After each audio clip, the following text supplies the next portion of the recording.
በሃዲያ አካባቢ ንጹህ ውሃ ለማውጣት የሄደው ጆን ዳንኤልና የአካባቢው ማህበረሰብ የተጋፈጡት ፈተናና የሰጡት ምላሽ የእውነት አንጀት ይበላል። ጉዳዩ እንዲህ ነው። ውሃው ተቆፍሮ ከተገኘ በኋላ ሁለት ላብራቶሪዎች ምርመራ አደረጉ።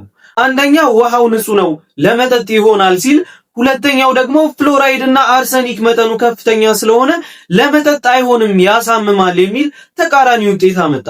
በዚህ የግራ መጋባት ሰዓት ነበር እንግዲህ ልብ የሚነካ ነገር የተፈጠረው። ውሃው ለመጠጥ አይሆንም የሚለውን መርዶ የሰማው ህዝብ ተስፋ አልቆረጠም።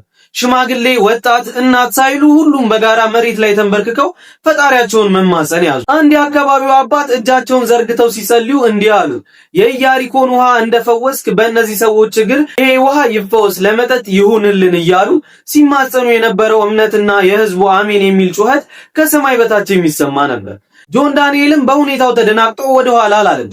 ወጪውን እኔ እችላለሁ፣ ውሃው ለሶስተኛ ጊዜ ይመርመር፣ እኔ ለእናንተ ስል አስመረምረዋለሁ በማለት ከህዝቡ ጎን መቆሙን አረጋገጠ። ይህ ልጅ ያለፈበትን መከራና ስቃይ እያሰብን ዛሬ ላይ እንዲህ ለወገን የሚደርስ መልካም ስራ ላይ ስናየው እጅግ ያስደስታል። የህዝቡ ጸሎት ሰምሮ የጆን ዳንኤልም ልፋት ተሳክቶ ሶስተኛው ምርመራ ንጹህ ነው እንዲል ሁላችሁም መልካም ምኞታችሁን በኮሜንት ግለጹላችሁ። የሶስተኛውን የውሃ ምርመራ ውጤት እንድነግራችሁ ደግሞ ይህንን ፔጅ ፎሎ ማድረግ እንዳትረሱ።